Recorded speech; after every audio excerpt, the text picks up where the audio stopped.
오늘 여러분들과 함께 욥기서 10장 말씀을 좀 함께 나누고자 하는데요. 오늘 본문은 이제 8장의 빌닷의 이야기에 어제 살펴본 9장 말씀과 이어서 10장까지 이어지는 욥의 이제 대답으로 사실은 구성되어져 있습니다. 8장에서 이제 빌닷은 하나님의 정의를 이야기하면서 욥에게 주어진 고통이 너의 죄 때문에 너의 삶 가운데 이런 고통이 주어지게 됐다라고 사실은 설명하고 있는데요. 그 이유는 하나님이 정의롭기 때문에 너의 죄된 모습을 결코 지나치지 않으시고 너의 그 모습에 벌을 주시는 거다라고 이런 식으로 이야기하고 있습니다. 그리스도인을 포함한 사실 많은 사람들은 빌닷의 이런 이야기를 많이 신뢰하고 싶어합니다. 그렇지 않나요? 우리 한번 어렸을 때 우리가 읽었던 동화들, 혹은 어떤 신화에 나온 이야기들도 마찬가지입니다. 대부분의 이야기들은 악한 자들이 결국에는 멸망하고 선한 사람들이 굳게 세워지는 것들을 사실 기대하고 소망하죠. 한번 생각해 봅시다. 만약에 그런 질서들이 없고 악한 사람들이 득세하고 선한 사람들이 계속 고통받는 걸로 우리의 생이 마감된다라고 생각을 하면, 그리스도인이 아니라 일반적인 이야기로 마감된다고 생각하면 대부분의 많은 사람들은 선한 대로 살아갈 이유와 목적을 그닥 발견하지 못할 수도 있을 것입니다. 그래서 이제 독일의 철학자 임마누엘 칸트도 사실은 본인의 이론을 막 설명하면서 요청된 신개념이라는 개념을 가져가는데, 뭐냐면 인간이 살아가는데 신이 있는지 없는지 나는 모르겠지만 신이 없으면 이 세상의 윤리 체계가 완전히 붕괴되기 때문에 신이라는 존재가 필요하다라고 사실은 이야기했다는 거죠. 이처럼 악인이 죄를 져서 고통을 받고 선한 사람이 하나님으로부터 축복을 받는 이야기는 어쩌면 대부분 많은 사람들이 일상생활을 하기 위해서, 그리고 이 땅을 살아가기 위해서 어쩌면 기본적으로 믿고 있는 어떤 신뢰의 모습일 수도 있을 것입니다. 그러나 이 프레임에서 그냥 우리가 단편적으로 생각한다라고 하면 사실 우리의 삶에 설명되지 않은 것들이 많이 있죠. 우리의 삶을 한번 곰곰이 생각해 봅시다. 여러분 주변에 선한 사람이 언제나 잘 살고 있나요? 뭐 잘 사시는 분들도 있지만 그렇지 못한 분들도 훨씬 더 많이 있습니다. 선한 사람들이 오히려 더 어렵고 힘들게 살아갈 때가 많이 있다는 거죠. 일터에 가서 우리 진원들을 만나고 직장인들을 만나보면 그런 고민들이 많이 있습니다. 하나님의 말씀대로 일터에서 살아나가고 싶고 내 직장에서 하나님의 가치대로 살아가고 싶은데 실제로 그렇게 살아가면 내가 세상 가운데 뒤처지거나 혹은 사람들에게 무시당하거나 호구 잡히거나 혹은 내가 진급을 하지 못하고 승진하지 못하고 낙후되는 사람처럼 느껴져서 그렇게 하기가 참 많이 두렵다라고 이야기합니다. 그 말은 곰곰이 생각해 보면 그 말을 하고 있는 사람들, 그리고 세상은 이미 선한 사람이 축복을 받고 악한 사람이 저주를 받는다라고 말은 그렇게 하지만 이미 선한 사람들이 손해를 본다라는 어느 정도의 암묵적인 동의가 우리의 삶 가운데 있다는 거죠. 그래서 우리는 가장 대표적으로 봤을 때 고통 없는 삶, 평안한 삶이 선이라고 생각합니다. 그렇죠? 그렇게 살기를 누구나 원하지. 저는 하나님 고통이 매일매일 넘쳤으면 좋겠어요. 이렇게 생각하는 사람은 아무도 없죠. 그렇게 기도하는 사람들도 없을 겁니다. 대부분의 사람들은 고통이 없는 삶, 잘 사는 삶, 평탄한 삶이 선이라고 생각한다는 것입니다. 그런데 그 생각을 조금 더 바꾸어서 생각해 본다라고 하면은, 그러면 여러분들의 인생과 삶이 평탄하고 안정적이고 그리고 내가 사는데 전혀 문제가 없으면 여러분들의 삶을 잘 산다라고 이야기할 수 있을까요? 이 말을 조금 오늘날의 현실적인 이야기로 바꿔서 이야기하면, 여러분들에게 서울에 30평대 아파트가 있고 좋은 직장이 있어서 정년이 보장돼 있고 자녀들이 별 문제 없이 사고를 일으키지 않고 매일매일 학교에 잘 가고 좋은 대학에 가면 여러분들의 삶이 하나님 앞에서 잘 사는 것일까요? 실제로 세상은 그런 것들이 잘 사는 삶이라고 우리에게 이야기합니다. 그래서 우리의 삶의 기준과 가치 평가들을 그런 것들로 바꿔놓는 거죠. 그래서 잘 살면, 좋은 집에 살면, 직업이 번듯하면, 좋은 학교를 나오면 내 삶은 정말로 축복받은 삶이고 잘된 삶이라고 이야기합니다. 그렇다고 하면 그 반대의 개념은 어떻게 생각할까요? 누군가가 고통을 받고 어렵게 살아가고 힘들게 살아간다라고 하면 세상적인 논리로선 그 사람들이 젊은 시절에 충분하게 살아가지, 열심히 노력하면서 살아가지 못했기 때문에, 그 사람이 학창 시절에 최선을 다해서 공부를 하지 않았기 때문에, 혹은 욕심을 부려서, 혹은 다른 이유들이 있기 때문에 그 사람이 고통 가운데 있다라고 생각하는 게 사실은 세상이라는 것입니다. 우리가 인정하건 인정하지 못하건 우리는 그런 삶을 살아가려고 노력하고 있습니다. 그렇기 때문에 우리는 그런 조건들을 채우기 위해 열심히 노력하고 살아가고 있다는 거죠. 약한 자들이 고통받고 선한 자들이 안정과 평안을 또는 복을 누린 것은 우리는 당연하게 생각하고 또한 바라는 게 우리 인생인데, 과연 그런 개념들이 우리 성경에서 말하는, 그리고 특별히 우리 욥기서를 살펴보면서 고통이란 개념이 그렇게 인식되어지는 것들이, 우리의 삶이 그렇게 받아들여져야 되는 것들이 맞는지 오늘 이 시간 우리가 한번 고민해보고 생각해 볼 수 있는 시간이 될 수 있었으면 좋겠습니다. 이런 논리를 8장에서 빌닷은 이제 사실은 하나님이 아니라, 하나님의 이야기를 하지만, 하나님의 정의와 공의를 이야기하지만 사실은 하나님에게 근거를 두고 이야기하는 것들이 아닌데요. 제가 욥기서 8장 8절을 준비해 왔는데요. 앞에 아마 자막이 뜰 겁니다. 청하건대 너는 옛 시대의 사람에게 물으며 조상들이 터득한 일을 배울지어다. 이 말이 뭐냐면, 이 빌닷이 욥에게 이야기하면서, 자, 하나님 말씀에 이렇게 써 있으니까 내 말이 맞아, 이렇게 말하는 것들이 아니라 옛날 사람들의, 우리보다 앞선 사람들의 역사와 그들의 어떤 우화나 그런 도덕적인 어떤 강령들을 따라 살펴봤을 때 고통은 악인들이 받는 것이다라고 그렇게 빌닷이 이야기하고 있다는 것입니다. 빌닷의 이야기를 무조건 틀렸다라고 우리가 말할 수는 없겠죠. 그렇죠? 빌닷의 이야기 너 무조건 틀려. 실제로 하나님은 악인들에게 벌을 주시고 선인들에게 복을 주시기도 합니다. 하나님 앞에서. 그러나 고통을 받고 있다라고 해서 그 사람이 무조건 악하다라고 하나님께서는 생각하시지 않는다는 거죠. 이미 빌닷의 말 자체가 하나님의 말씀을 근거로 이야기하는 것들이 아니라 오히려 본인들이 인정하고 있는, 그리고 사람들의 이야기를 바탕으로서 욥에게 이야기하고 있다는 것입니다. 결국 고통을 받고 있는 사람들은 하나님에게 벌받고 있다라고 사실은 빌닷이 이야기하지만 이미 세상의 논리로 그들에게 이야기하고 있다는 것입니다. 그런데 가장 중요한 문제는 빌닷의 이야기처럼 우리의 세상이 돌아가지 않는다는 거예요. 아까도 이야기했던 것처럼 우리의 삶은 참 부조리합니다.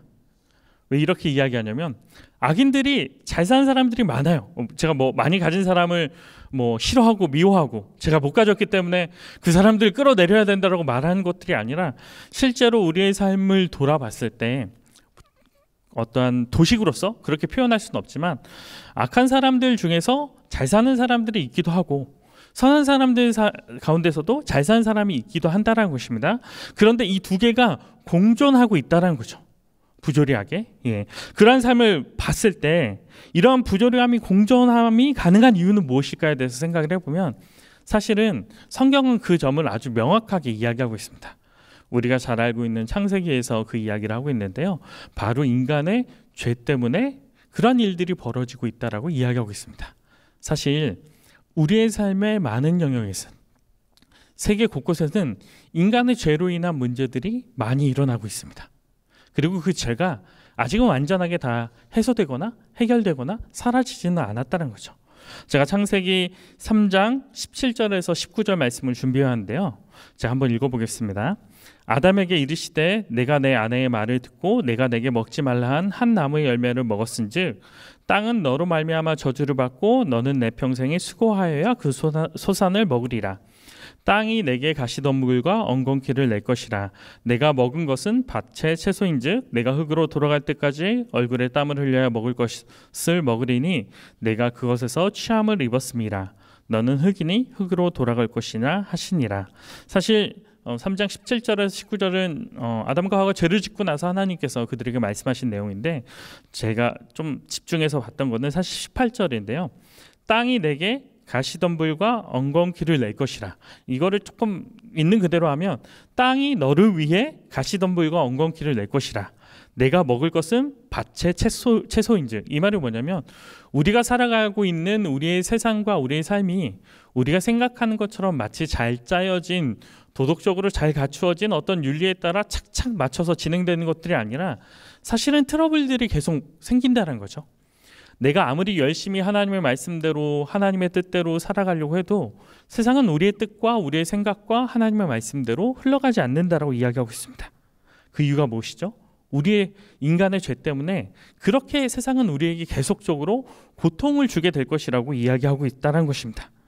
그렇다라고 해서 하나님의 정의가 없는 것은 아닙니다. 그러나 하나님은 고통을 선과 악을 나누는 기준으로 사용하시기는 않았다는 것입니다. 그래서 팀 켈러는 이런 말을 한 적이 있습니다. 고통은 정당하기도 하지만 부당하다. 정당한 동시에 부당하다라고 이야기하고 있어요. 이 말을 곰곰이 생각해 보면 고통이란 것이 하나님의 어떤 정의나 공의의 측면에서 정당하기도 하지만 그 측면으로만, 단편적으로만 고통을 이해한다고 하면 사실 고통은 부당하다라고 이야기할 수도 있다는 것입니다. 우리가 별 문제 없이 살면, 부유하게 살면 잘 살고 있다라고 생각합니다. 이미 우리 언어 속에 그렇게 담겨져 있죠.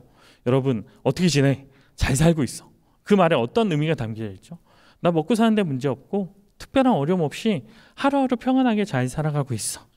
그런데 성경에서 잘 산다라는 것은 내가 마치 먹을 것들이 충분하고 내가 살아갈 어떤 재화들이 충분하고 내 직업이 안정적이고 내 삶이 평탄한 것을 잘 살아간다라고 이야기하는 것이 아니라, 성경은 잘 살아간다는 것은 하나님의 말씀대로 하나님을 의지하며 주님의 뜻대로 살아가는 것들을 잘 살아간다라고 이야기하고 있다는 것입니다. 여러분들의 삶은 잘 살아가고 있나요? 여러분들은 잘 살아가는 삶인가요? 한번 생각해 볼 필요가 있겠죠. 이같이 단편적으로 고통이 정당화된 사회에서 또한 고통받는 약자들은 또한 욥과 같이 하나님이 허용하신 고통에 있는 사람들은 오늘 본문 속에서 이 욥의 외침처럼 고통 가운데 혹은 사람들의 선입견과 편견과 사람들의 배제 가운데 살아갈 수밖에 없다는 거죠.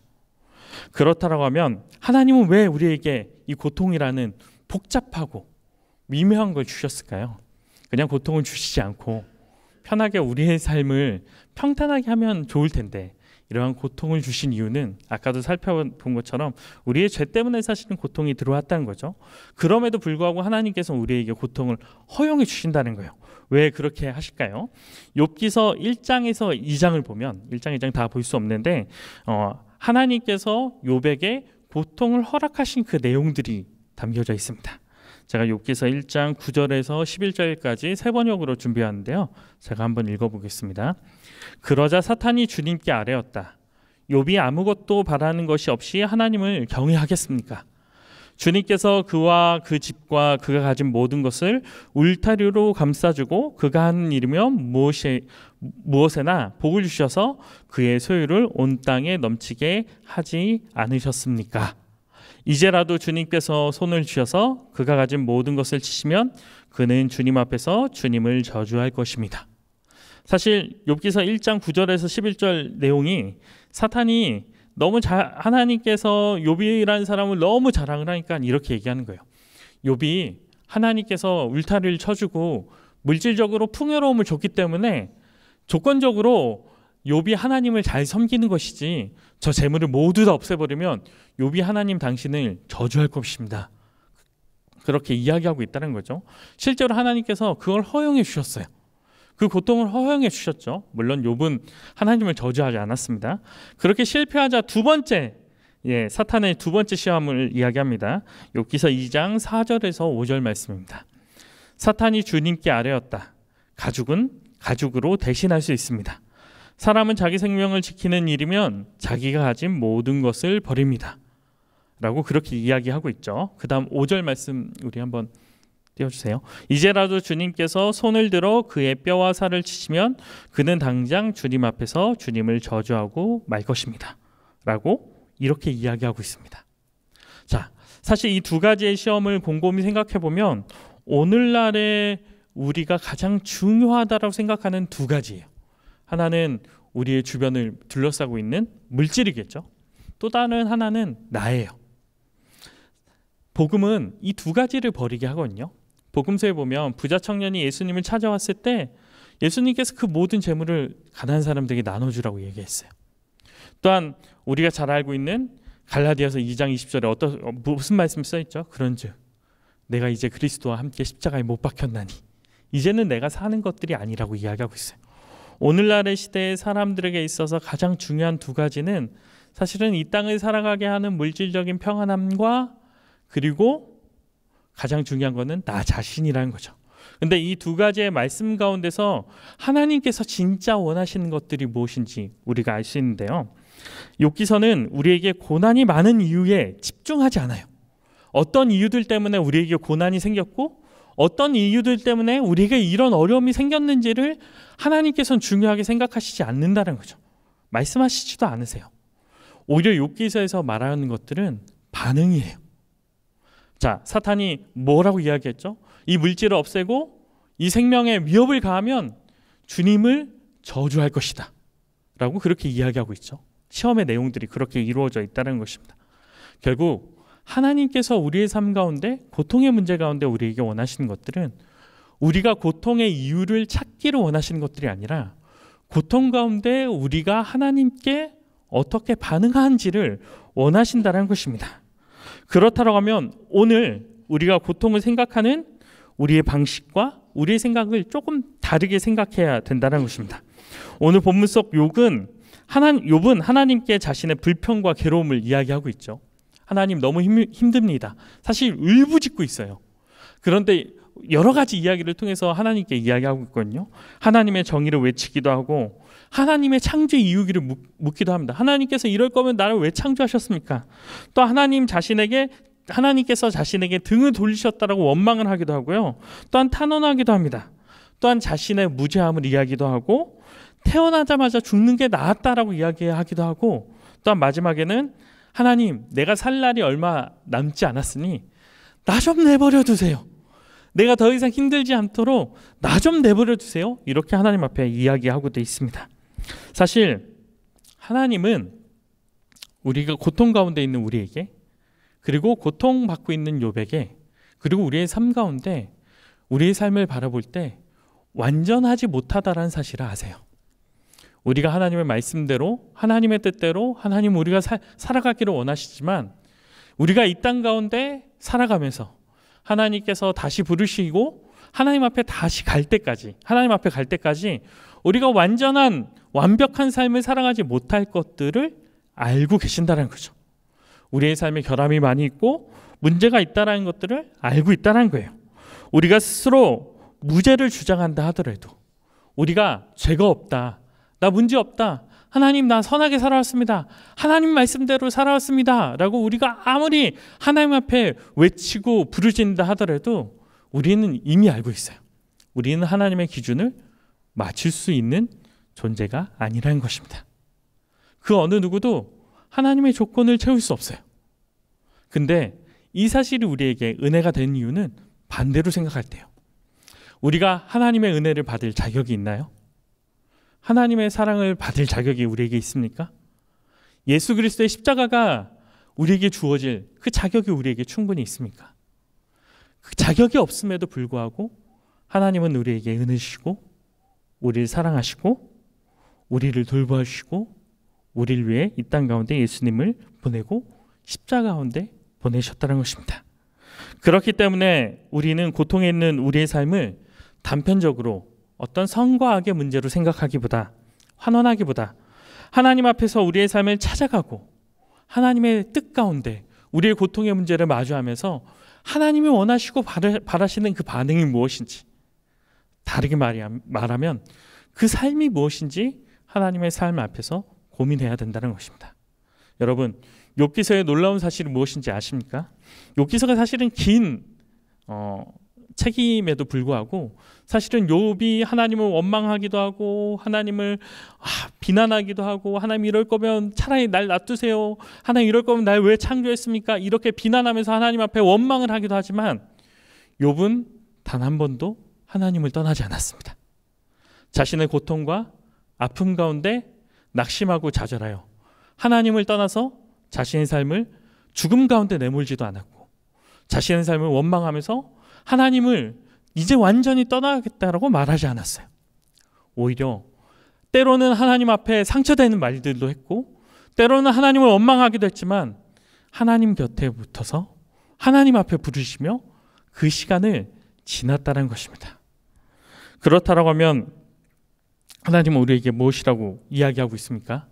결국 하나님이 바라시고 원하시는 삶은 그 고통 가운데 하나님을 의지하며 바라보는 삶을 우리에게 원하시고 있다는 것입니다. 오늘 우리가 읽은 욥기서 10장 13절에 이런 말씀이 써 있습니다. 새 번역인데, 주님께서는 늘 나를 해치실 생각을 몰래 품고 계셨습니다. 욥이 이렇게 이야기하는 거군요. 주님께서는 이 고난 가운데 나를 방치하시고 나를 해치실 생각을 늘 품고 계셨지 않으셨습니까? 당신의 목적이 나를 해치려고 나를 향하는 것들이 아닙니까? 라고 그렇게 삶을 비관하면서 이야기하지만, 10장의 욥은 그렇게 비난하고 하나님 앞에 원망하지만 우리는 하나님의 숨겨진 목적을 이미 알고 있지 않습니까? 하나님의 숨겨진 목적이 무엇이죠? 하나님께서 우리를 고통 가운데 때로는 방치하고 우리를 두신 이유가 무엇이죠? 그 고난 가운데 우리를 사실 실제로 방치하신 것들이 아니라 그 참된 고난에서 우리를 구원하시기 위해서 하나님의 계획과 목적은 예수님을 이 땅 가운데 보내신 것입니다. 그리고 그 고난을 받을 자격 없는 예수님을 그 고난 가운데로 내모시고 십자가에 달리시게 하는 것들이 예수님의 계획입니다. 하나님은 우리를 해하게 하시는 것들이 아니라 우리를 그 고통 가운데 구원하시기 위해서 그의 아들 예수님을 고통 가운데로 내모시고 방치하시고 버려두신 그 일을 하셨다는 것입니다.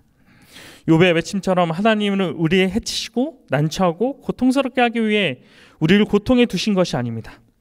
하나님을 이해할 수 없고 받아들일 수 없는 그 고통 앞에서 우리를 고통으로 인도하신 하나님의 사랑을 발견하고, 그 사랑이 우리가 어떤 우리의 소유나 풍요로움이 아니라 오직 하나님만으로 만족하고, 고통 가운데서도 하나님 때문에 하루하루 살아갈 수 있는 힘을 얻기를 우리에게 간절히 원하시는 삶이었다는 것입니다.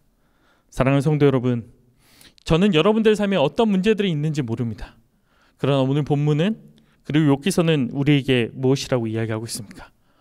우리가 남몰래 눈물을 흘리며 고통을 받고 있는 그 시간들이 결코 단편적으로 선과 악으로 규정되어지는 것들이 아니라 그 고통받는 삶을 위해 하나님께서는 예수님을 이 땅 가운데 보내셔서 십자가에 달리셨다고 이야기합니다. 그리고 그 고통 가운데 하나님 찾기를 원하신다는 것입니다. 사랑하는 성도 여러분, 부디 여러분들의 인생과 삶 가운데 고통과 어려움이 있다라고 하면 하나님 앞에서 포기하지 마십시오.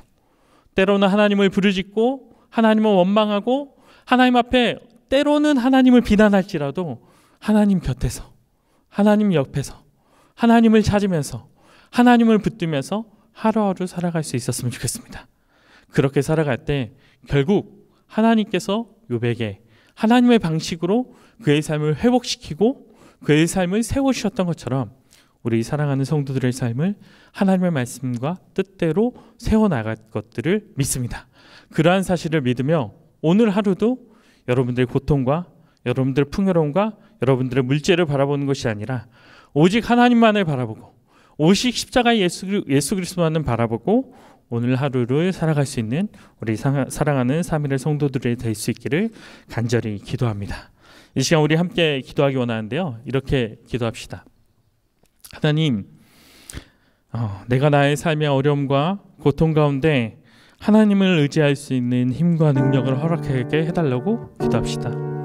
때로는 좌절되고 낙심될 때도 주님을 부를 수 있는 그 마음을 허락해달라고 기도합시다. 때로는 우리 주변에 우리 이웃들이, 우리 가족들이 고통 가운데 머물러 있다면 그들을 비난하고 힐난하기보다 그들의 아픔을 기억하며 그들과 함께 눈물을 흘리고 그들에게 하나님의 사랑을 보여줄 수 있는 사람이 될 수 있게 해달라고 기도합시다. 또한 더불어서 마지막으로 오늘도 나의 일터와 나의 삶의 현장에서 살아갈 때 하나님, 나의 주변에 있는 나의 동료들이, 주변에 있는 나의 사람들이, 고통 가운데 있는 나의 이웃들이 나의 삶을 통해 하나님을 발견하고 하나님의 사랑을 발견할 수 있는 그 은혜가 넘칠 수 있게 해달라고 우리 이 시간 함께 기도하도록 하겠습니다. 기도하시겠습니다.